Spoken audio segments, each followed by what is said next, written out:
Ela nasceu em 12 de junho de 1929, na cidade de Frankfurt, na Alemanha. Filha de Edith Holländer e Otto Frank, Anneliese Maria Frank, como foi batizada, era a segunda filha do casal de uma família de judeus.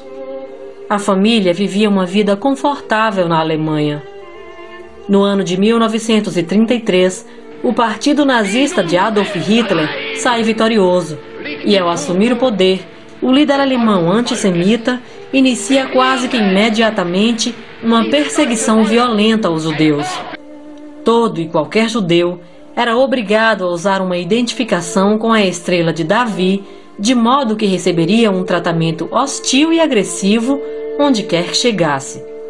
Otto Frank, temendo maiores consequências, decidiu abandonar a Alemanha e se instalou em Amsterdã, capital da Holanda.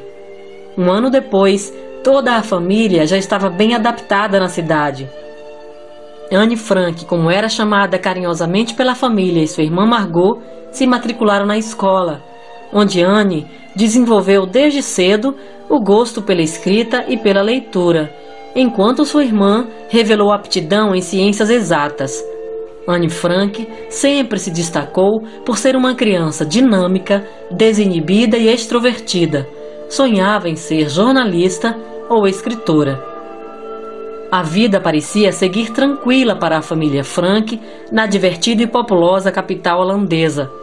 O pai de Anne abriu uma empresa, a Opecta, que vendia um extrato de fruta denominado pectina, e no mesmo estabelecimento instituiu uma segunda empresa que negociava com temperos. Mas a Alemanha invadiu os Países Baixos e em 1942, para driblar os inimigos nazistas, os Frank deixaram o apartamento onde viviam, causando a impressão de terem fugido para outro país, e foram obrigados a viver clandestinamente em um esconderijo no anexo secreto de 3 andares que havia nos fundos da empresa da família, na rua Prinsengracht, bem em frente a um dos canais de Amsterdã. Dias depois, a família teve que dividir o espaço onde vivia com mais 4 pessoas, e ao todo, 8 moradores judeus dividiam o mesmo esconderijo.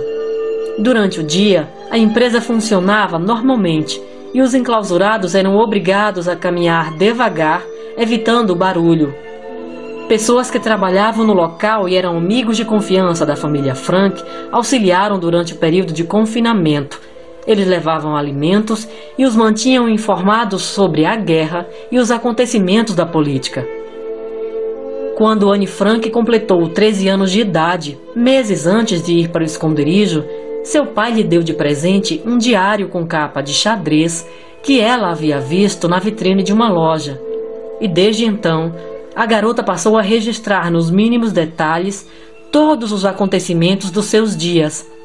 São escritos impressionantes da tortura e crueldade cometida contra os judeus. Mas a menina, que nitidamente amadureceu no sofrimento de seus relatos, não descrevia apenas isto. Dia após dia, vivendo como prisioneira, ela traduziu intercaladamente seus medos, ansiedades e esperanças.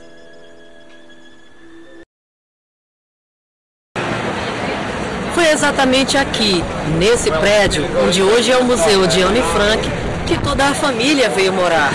Isso aconteceu no ano de 1942. 2 anos depois, a polícia invadiu o esconderijo secreto e toda a família foi levada para um campo de concentração.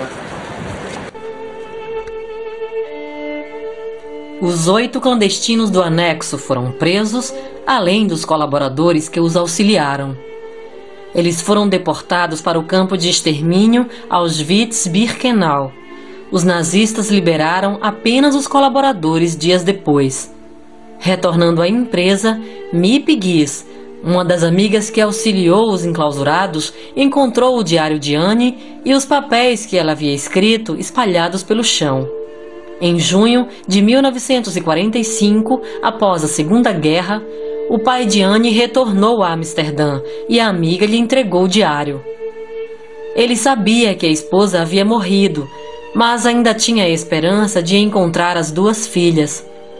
A filha mais velha morreu no campo de concentração e Anne morreu no mesmo lugar dias depois, em março de 1945.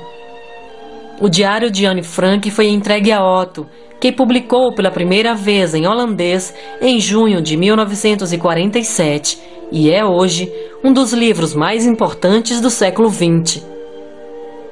Em seus textos, ela destacou a fé convicta na religião, evidenciou o seu lado romântico e sonhador e descreveu seus momentos de felicidade nos 25 meses de vida secreta. Seu diário já foi traduzido para 67 idiomas em todos os continentes.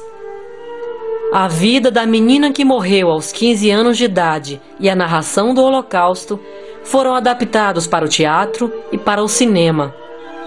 Dirigida por George Stevens em 1959, The Diary of Anne Frank foi 8 vezes indicado ao Oscar. O prédio onde funcionou a empresa e onde as famílias viveram confinadas por 25 meses foi inaugurado o Museu Anne Frank em maio de 1960. Hoje, o museu em Amsterdã recebe diariamente centenas de visitantes de todo o mundo.